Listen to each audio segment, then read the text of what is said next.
জ্ঞানী ব্যক্তি জানেন যে তিনি কি জানেন না, আর একজন মূর্খ নিজেকে সবসময় সব জানতা মনে করে। চরিত্রকে পুনরুদ্ধারের চেয়ে নির্মল রাখার চেষ্টা করা অনেক সহজ। হেসে কথা বলুন, এতে আপনি শুধু নিজেই আনন্দিত হবেন না, অন্যরাও খুশি হবে। অহংকার এমন এক আবরণ যা মানুষের সকল মহত্ব আবৃত্ত করে ফেলে। পৌরত্ব এবং দুঃখ যত তাড়াতাড়ি আমাদের রক্ত শুকিয়ে ফেলে, অধৈর্যতা তার চেয়েও কম সময় নিয়ে থাকে।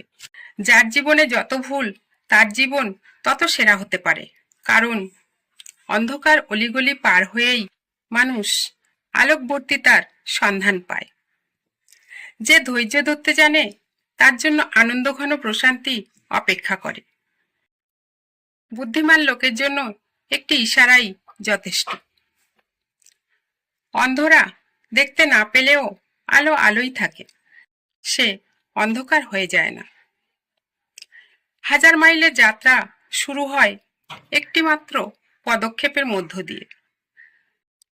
অকর্মার কাছেও মাঝে মাঝে সৌভাগ্য আসে, কিন্তু কখনোই বেশিক্ষণ থাকে না। লোভ আর হিংসা, এরা হলো পরস্পরের নিকট আত্মীয়। যুদ্ধের সবচেয়ে সেরা কৌশল হলো লড়াই করা ছাড়াই শত্রুকে পরাজিত করতে পারা। কাঁপেতে থাকতে হয়। সুযোগ অনেক সময় দরজায় খুব আস্তে করে টোকা দেয়। দুঃখ বিলাস বা কোনো কিছুই ভালো না লাগা আলস্যের একটি রূপ। যারা কিছু করে না তাদের আসলে কিছুই ভালো লাগে না, আর যারা ব্যস্ত তাদের কিছু ভালো না লাগার কোনো সুযোগই থাকে না। প্রস্তুতি ছাড়া যাত্রা পথের কষ্টকে বাড়িয়ে দেয়। স্বপ্ন ও বিশ্বাস পথ চলার প্রস্তুতির সূচনা করে। কর্মস্থলে প্রতিযোগীকে সবসময় শ্রদ্ধা করুন।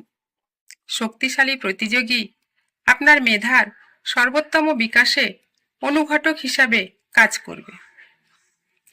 যা করতে পারবো না বা করব না, সে ব্যাপারে বিনয়ের সাথে প্রথমেই না বলা ভালো। প্রকৃতির সাথে একাত্ম হন।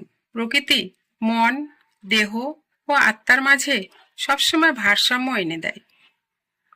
রাগ, অভিমান ও অভিযোগ বোকা ও দুর্বলরাই করে। বুদ্ধিমানরা পরিস্থিতি পরিবর্তনে বুদ্ধি ও কৌশল প্রয়োগ করে। যার কথার চেয়ে কাজের পরিমাণ বেশি, সাফল্য তার কাছেই এসে ধরা দেয়। কারণ যে নদী যত গভীর, তার বয়ে যাওয়ার শব্দ তত কম। সুন্দর প্রত্যাশা ও প্রত্যয় নিয়ে দিন শুরু করুন। ঘুম ভাঙতেই বলুন, শকর আলহামদুলিল্লাহ, থ্যাঙ্কস গড বা প্রভু, ধন্যবাদ একটি নতুন দিনের জন্য। দিনের সমাপ্তিও ঘটান ঠিক এইভাবেই।